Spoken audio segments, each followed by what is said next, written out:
I am Christine Boatwright. I'm the creative director of Sparkler Magazine, and I'm here with our featured author, Kimberly Cornelius, of our teen takeover issue. So, welcome, Kimberly. So, Thanks for having me. it's good to see you. Okay, so let's just jump right in because I think these questions are super fun, and I want to hear what you have to say. So, um, well, let's start with like tell us what you're working on. Like, give us kind of that background.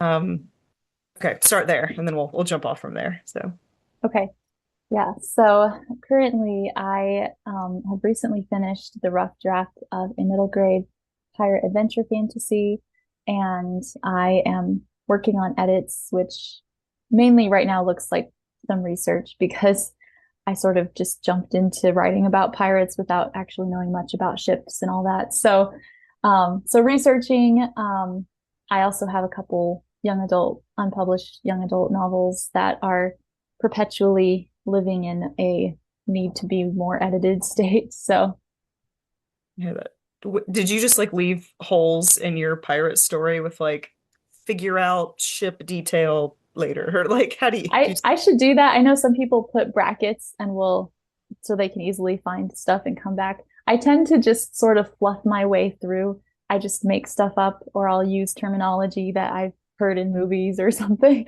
And I'll yeah. just be like, I'll just come through and fix this later.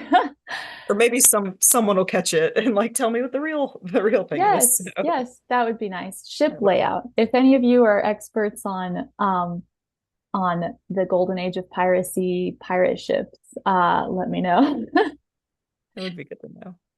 Where do you start your story? Do you start like, is it a character, an idea? Like where you have more than one, I know, like in your pocket. Yeah, So do they all start in the same place?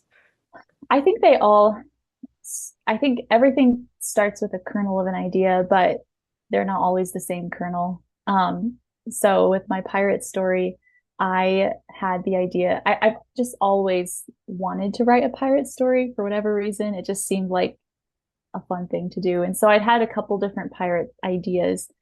And last summer, one of my brothers was went through Marine boot camp, and I just had the brilliant idea. Wouldn't it be so fun if you had pirate boot camp? And so that was the kernel of the idea. And then I was like, well, who is this kid who goes through pirate boot camp, and does he go through willingly or not? And so I just explored that, and that's the basis of my story. So That's cute. I don't know. I love I've had a chance to read little bits of it and it's wonderful and I can't wait to see the whole thing. So super fun. Um, okay.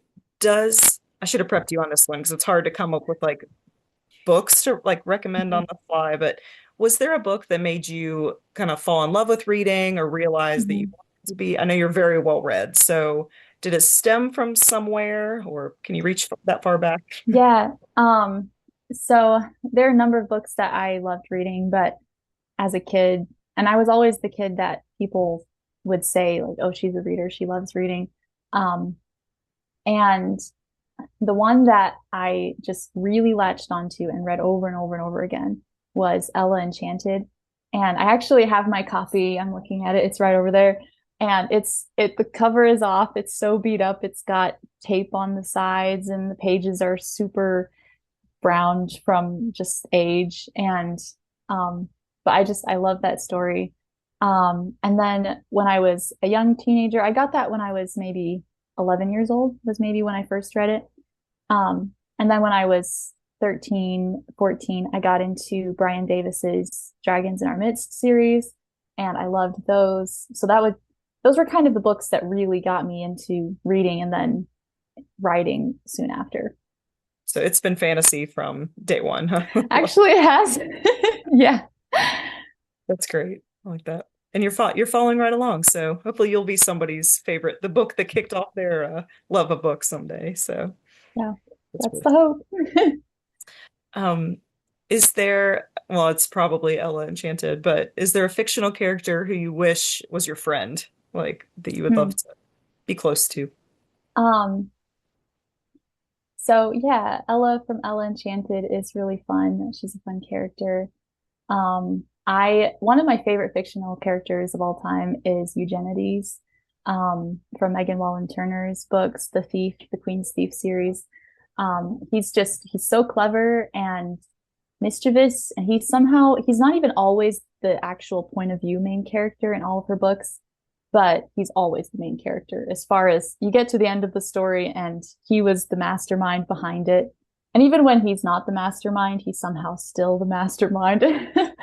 um, I think he's brilliant. I think he's fun. So yeah, I would love to be friends with Jen. Very fun. Okay. I thought this was a fun question. Is there a piece of writing advice that you completely disagree with? Oh man. There's so much writing. Uh, I mean, there's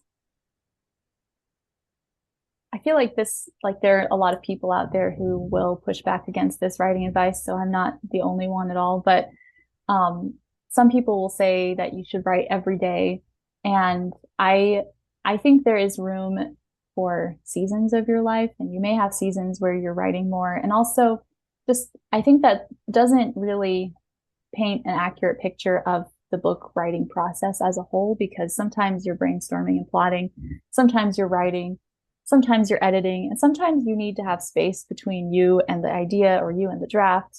And so I'm not sure that I think writing every day is can be an unrealistic expectation. So if anyone listening has that hanging over you, you can just bid it farewell.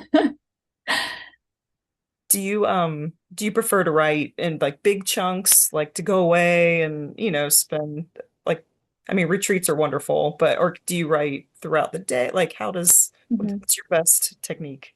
Um, so I feel like I've written only three manuscripts at this point, and I feel like my process is changing and each one it looked a little bit different. But I think the ideal would be what I did with my second manuscript, which I wrote in 6 weeks.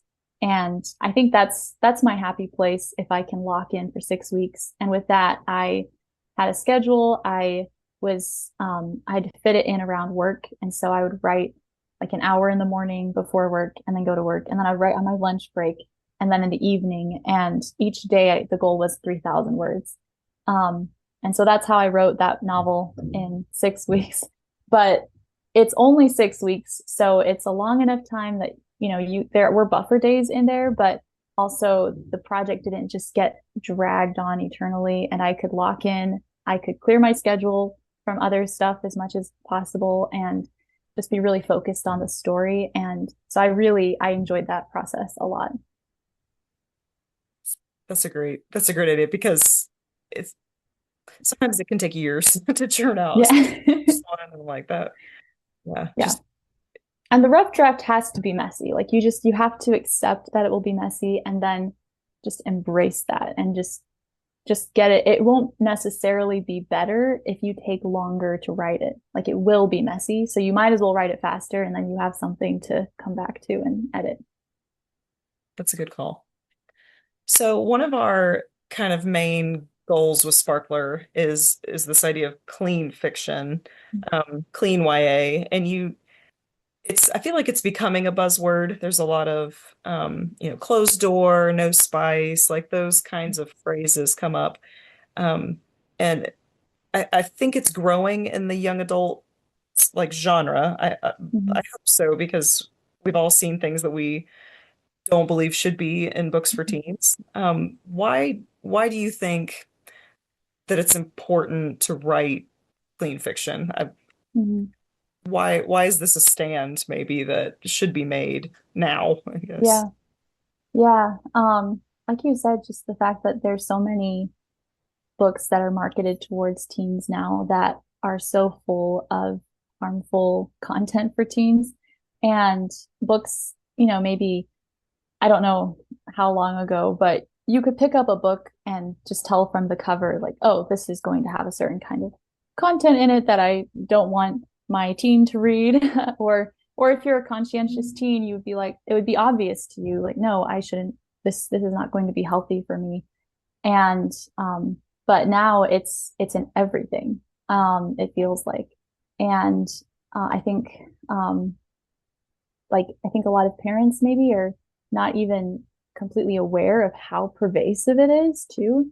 Um, and we need, but the problem is for teens, they're reading books that they're hearing their friends talking about. And so there's kind of this herd mentality with reading where there are good books, but there are a lot more of like the popular um, books that have content that teens are having to compromise on, um, and so just having really excellent stories out there, just continuing to just we need to flood the market with wholesome, healthy stories.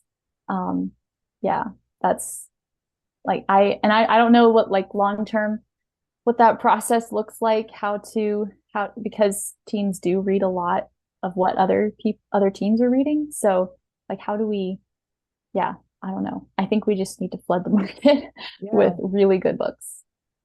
I agree. And that's why Sparkler's been fun because a lot of authors are having to go independent Hmm. instead of traditionally published. So Hmm. parents who are not necessarily in this industry and, looking at things, they're not going to find some of these books at Barnes and Noble, right? Hmm. They're going to be on Amazon, but even through that, you have to know what you're looking for, and maybe you have to Yeah. take a risk on like the cover is not Hmm. quite as stylish as Yeah. you know, Yeah. but it's worth the risk for the authors. So I love that Hmm. we get to share, connect families with those authors who may Hmm. not be noticed otherwise. So Yeah. um, it's fun to cheer on the people doing the good work like yourself. Hmm. It's been great. So awesome. Well, thank you so much for taking time to share with us and to write your amazing story. Your story was so fun in our issue. I just the way that you put faith, you just tucked in a little nugget of faith in such a way that didn't like slap you over the head, right? It wasn't. It was a lovely way to capture that, and so I love how creative Well, you thank were in you. that. So absolutely. But yeah, thank you for joining us, and yeah, thank you for sharing what you have to offer. So. Yeah, absolutely. Thanks for having me. Hey, thanks for watching. Subscribe for more clean young adult content and check out sparklermagazine.com for our free quarterly clean young adult magazine.